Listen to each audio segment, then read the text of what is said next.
இது ஃபர்ஸ்ட் மலேசியாவின் செய்திகள் உங்களுக்காக.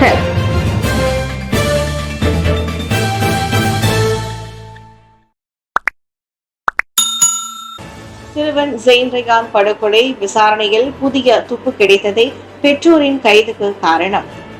6 வயது சிறுவன் ஜெயின் ரயான் அப்துல் மாட்டின் மரணம் தொடர்பில் போலீசுக்கு புதிய தடயங்கள் கிடைத்திருப்பதே அவனது பெற்றோரின் கைதுக்கு காரணம் என நம்பப்படுகிறது.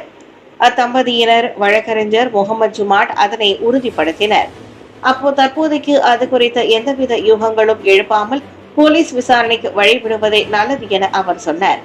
இவ்வேளையில் ஜெயின் ரயானின் பெற்றோரை 7 நாட்கள் தடுத்து வைத்து விசாரிக்க போலீஸ் நீதிமன்ற ஆணையை பெற்றிருக்கிறது. அவ்விருவரும் ஸ்லாங்கூர் புஞ்சாக் அலாமில் வெள்ளிக்கிழமை காலை 11 மணி வாக்கில் கைதாகினர். கடந்த ஆண்டு டிசம்பர் 5ஆம் தேதி மதியம் காணாமல் போன ஜெயின் மறுநாள் காலை அவரது வீட்டிலிருந்து 200 மீட்டர் தொலைவில் ஆற்றொரு பகுதியில் கழுத்தில் காயங்களுடன் இறந்து கிடக்க காணப்பட்டான். மின்னியல் விளம்பர பலகை தீப்பற்றிய சம்பவம் பராமரிப்பு நிறுவனம் முறையான பெர்மிட் மற்றும் உரிமம் வைத்துள்ளது. கூட்டரசு நெடுஞ்சாலையில் நேற்று மதியம் தீப்பற்றி எரிந்த ராட்சித மின்னியல் விளம்பர பலகையை பராமரிக்கும் நிறுவனம் பெட்டலிங்ஜயா மாநகர் மன்றத்தின் பெர்மிட் மற்றும் உரிமத்தை பெற்றிருக்கிறது. பிஜே மாநகர மேயர் டத்தோ முகமது சைரி சமைவான் அதனை உறுதிப்படுத்தினர். பாதிக்கப்பட்ட அனைவரும் சம்பவத்தின் போது அந்த பில்போர்டில் பராமரிப்பு பணிகளை மேற்கொண்டிருந்த அந்நிறுவனத்தின் ஊழியர்கள் என்றார் அவர். முறையான லைசன்ஸ் பெற்ற பராமரிப்பு நிறுவனம் என்பதால் அச்சம்பவம் எதிர்பாராமல் நடந்த ஒன்று என அவர் குறிப்பிட்டார். அந்த பில்போர்டு பலகை 5 ஆண்டுகள் பழமையாகிவிட்டதால் இறக்குமதி செய்யப்பட்ட பொருட்களை கொண்டு புதிய பலகையை பொருத்தும் போது அந்த தீ ஏற்பட்டிருக்கலாம். எனினும் என்ன நடந்திருக்கலாம் என்பது குறித்து தீயணைப்பு மீட்பு துறையின் அறிக்கைக்கு காத்திருப்போம் என டத்தோ முகமது ஜம்ரி கூறினார். மோட்டார் சைக்கிள்களுக்கான பாதை மீண்டும் திறக்கப்பட ஏதுவாக சம்பந்தப்பட்ட இடத்தில் இன்று காலை துப்புரவு பணிகள் மேற்கொள்ளப்படுகின்றன. ஜொஹூரில் GRO சேவை வழங்கி வந்த 3 கேளிக்கை விடுதிகளில் அதிரடி சோதனை. 129 பேர் கைது. ஜொஹூரில் மூவார் மற்றும் இஸ்கந்தான் புத்திரியில் தாமன் நூசா பிஸ்தாரியில் GRO எனப்படும் வாடிக்கையாளர்களை மகிழ்விக்கும் சேவையை வழங்கி வந்த 3 இரவு கேளிக்கை விடுதிகளில் மேற்கொள்ளப்பட்ட சோதனைகளில் 129 பேர் கைதாகினர். அவர்களில் வெளிநாட்டவர்களான 115 பெண்களும் 15 ஆண்களும் அடங்குவர். எஞ்சியவர்கள் 2 உள்ளூர் ஆடவர்கள் 1 உள்ளூர் பெண்மணி என ஜொஹூர் போலீஸ் தலைவர் கமிஷனர் எம் குமார் தெரிவித்தார். அவர்கள் அனைவரும் 18 முதல் 47 வயதிற்கு இடைப்பட்டவர்கள் ஆவர். வெள்ளிக்கிழமை மதியம் மேற்கொள்ளப்பட்ட அந்த அதிரடி சோதனையில் பல்வேறு இசைக்கருவிகள், 4210 ரிங்கெட் ரொக்கம் உள்ளிட்டவையும் பறிமுதல் செய்யப்பட்டன.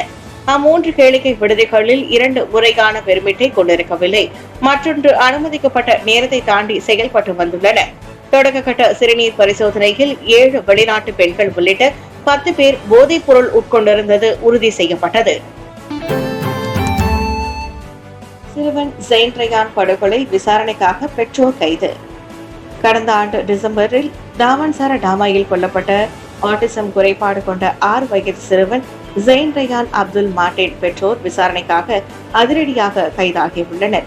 ஸ்லாங்கூர் புஞ்சாக் அலாமில் வெள்ளிக்கிழமை காலை 11 மணி வாக்கில் அவர்கள் கைதானதை மாநில போலீஸ் தலைவர் டத்தோ ஹுசைன் உமர் கான் உறுதிப்படுத்தினர். எனினும் அந்த குறித்த தகவல்கள் இன்னும் எதுவும் தெரிய வரவில்லை. கடந்த ஆண்டு டிசம்பர் 5ஆம் தேதி மதியம் காணாமல் போனதாக கூறப்பட்ட ஜெயின் மறுநாள் அவனது வீட்டிலிருந்து 200 மீட்டர் தொலைவில் ஆற்றொரு பகுதியில் கழுத்தில் காயங்களுடன் இறந்து கிடக்க காணப்பட்டார். அவனது உடலில் காயங்கள் இருப்பது சவ பரிசோதனையில் கண்டறியப்பட்டதை அடுத்து திடீர் மரணத்தை அதில் படுகொலையாக அச்சம்பவம் வகைப்படுத்தப்பட்டுள்ளது.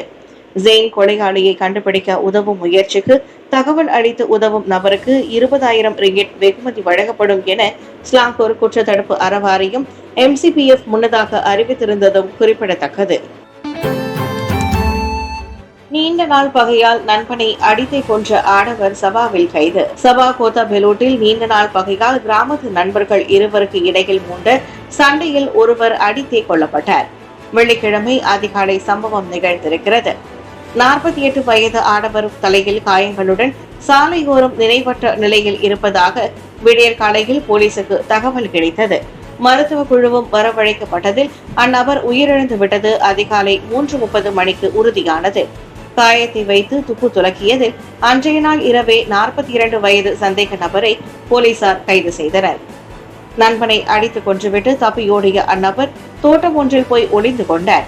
பின்னர் உணவு உண்பதற்காக தனது பெற்றோர் வீட்டுக்கு வந்தபோது அங்கு காத்திருந்த போலீஸ் அவரை கைது செய்தது.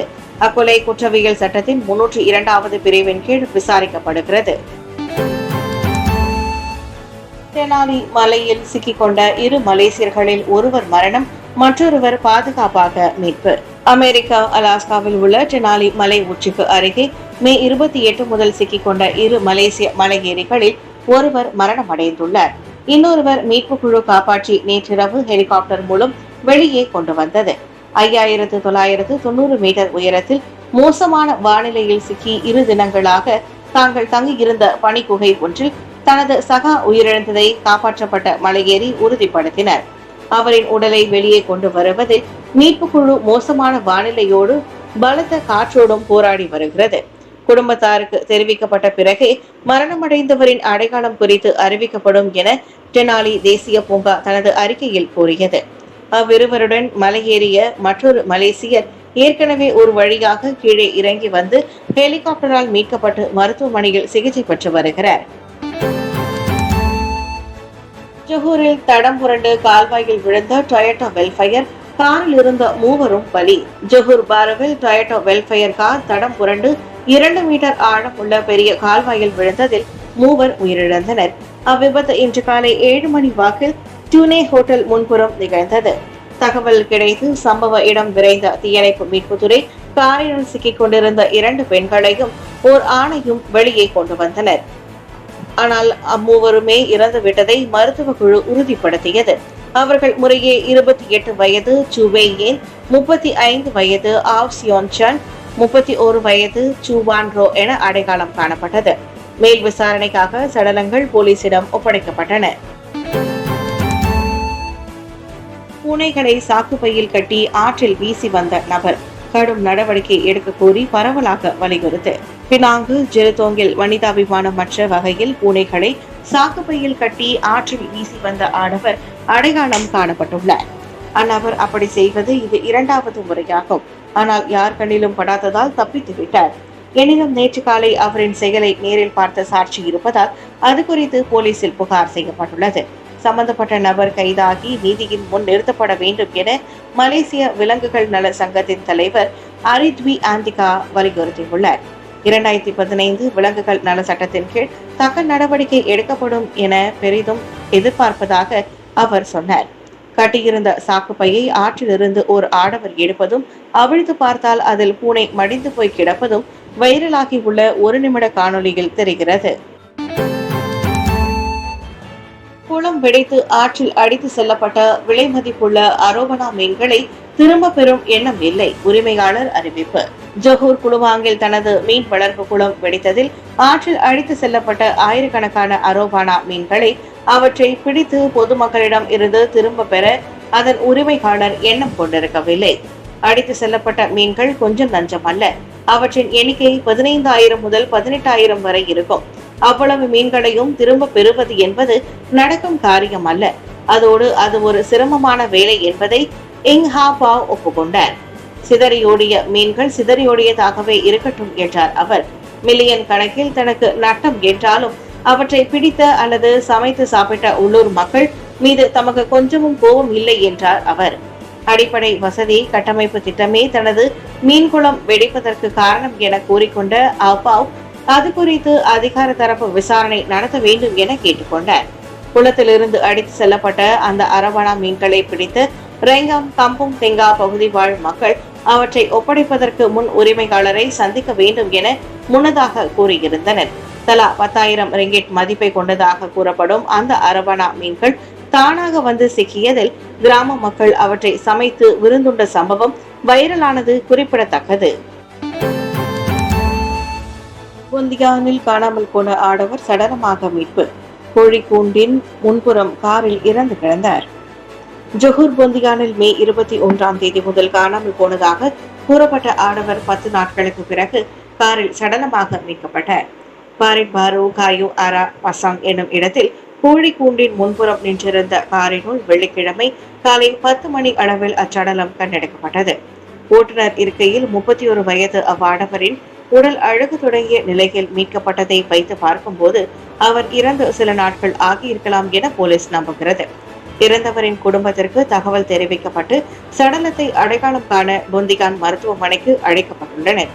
அச்சம்பவம் திடீர் மரணமாக வகைப்படுத்தப்பட்டுள்ள நிலையில் தகவல் அறிந்த பொதுமக்கள் அருகில் உள்ள போலீஸ் நிலையங்களை தொடர்பு கொண்டு உதவுமாறு கேட்டுக் கொள்ளப்படுகின்றனர்.